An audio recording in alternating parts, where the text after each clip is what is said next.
On our first topic, what would I like to talk about? Children and dysregulation in children. Well, who would I like to talk about? Young mothers. Everybody in general, but young mothers especially, because sisi kama young generation, we are all about that talk about vile hatutaki kulea watoto wetu venye tulilelewa na wazazi wetu. We are trying to break the generational traumas. And it is really important that we understand how exactly we do that, because talking about it doesn't help. You have a child. I'm personally not a mother. At some point I had baby fever, like a very strong baby fever, but ikaisha, because I understand that kulea mtoto, it's not just about providing for them, meeting their physical needs, paying for their school fees, and said, well, I've equipped my child with everything, she's ready to go to the world. No, we always tend to forget the emotional part. And the reason I'm talking about this today is because yesterday something happened that really shook my heart. Oh, inaitwa kushuka. Shook my heart. Jesus, hii lugha ya meli. So kitu ambacho kilinitingisha sana. I've not been okay the past few days. So yesterday I was really dysregulated. But there's this cousin of mine, ako kwetu. She's like 8 years old. And she's at our place because her mother is supposed to come for her. They live in Shags. And so this kid did like a mistake kwetu, home where my mother lives. So we didn't have water. So you can imagine having a toilet inside the house and you don't have water. You know the situation if you've been there. So this kiddo, what she did is she collected the feces. I don't know using what feces, yani ile choo yake, because sijui ya kupata maji ama kutaka kuuliza, akajaribu kuitupa kwa dirisha. And so my mother saw like traces of the feces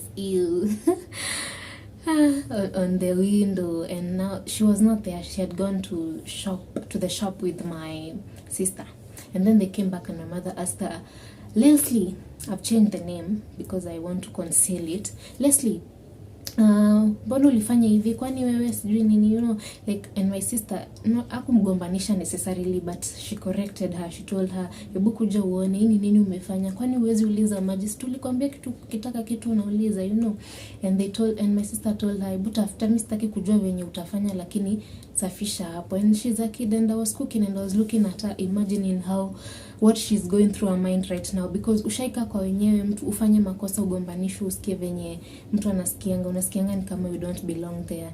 And that kiddo just like wiped. My sister comes and checks and tell her, jangara, tafuta nguo yako chafu panguze, and I really felt her, but sikuwa nataka kuingilia at that time.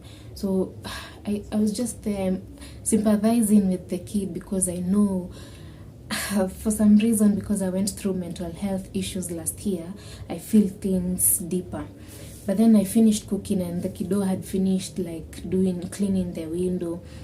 Nika notice amejifungia bedroom. So I went into the room, I locked the door, and I found her analia kwa kitanda. And so I locked the door and I asked her, Leslie, uko sawa? And then I told her, stand up, come and hug me. So as she was hugging me, her cries zikazidi, and she was like, the first statement she said, and this is what really broke my heart, is, watu hawanipendi. Like, can you imagine an 8-year-old child as early as that age saying that watu hawampendi, the things she must be going through on a day-to-day life? How will she grow up? She will grow up very dysregulated if nothing is done to like help her through, to like make her feel safe, to make her feel loved. And that really broke my heart. And I continued with the conversation while she was still here. We were still hugging, and I asked her, mbona unasema watu hawakupendi, kwani nini mbaya? And then she said, hata mamangu anipendi. And I'm like, mamako hakupendi kwa nini? And she's like, hata ananichapanga. Nikamuuliza, anakuchapanga ukifanya nini? And she's like, ananichapanga hata kama sijafanya makosa, hata kama nimefanya makosa. And I really felt her, and that broke my heart. Like, really broke my heart, because I can imagine kama sisi, because if we are saying that we want to raise our kids the way we were not raised, we want to break the generational trauma, it must really start with you. Have you regulated yourself? Because we tend to like, kama hauko regulated we mwenyewe, you will obviously talk badly to your kid. You will not even watch what the impact that vitu unamfanyia zina muaffect aje, you know. Like it really begins with you. So that's why I'm talking to young mothers. If you have a kid, and I know you love that kid with all your heart, just work on yourself every day so that you can be able to support yourself and support the kid. I know there are times you will go astray, but you'll be able to like tell your kid, I'm sorry, I acted like this because of this, because I explained to that child, adults have their issues, and it's not like anybody hates you. See, I try to like tell her how we try to tell her to drink this, to take tea, to take breakfast, to take lunch, aende aoge, because we love her, because we care for her. But akifanya makosa mtu anakasirika, but I'm sorry, because adults wanapitia vitu mingi, so akikushautia usione kama ni kuchukia na kuchukia, you know. Like we really need to take care how we first talk to our kids and the actions we do. Like me, najua spare the rod and spoil the child is in the Bible, lakini mimi sioni venye kuchapa mtoto inamsaidia. I think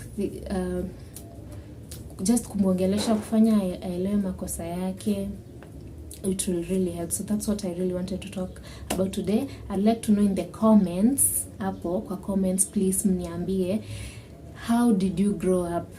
Vitu zenye ulifanyia ukiwa mtoto zimeanza kukuaffect aje ukiwa mkubwa? For example, sisi tulishautiwa sana, and I kind of inherited that from my father, but I also got rid of it during my depression. I really came to see hiyo kushautia mtu inamfanya asikie vibaya sana.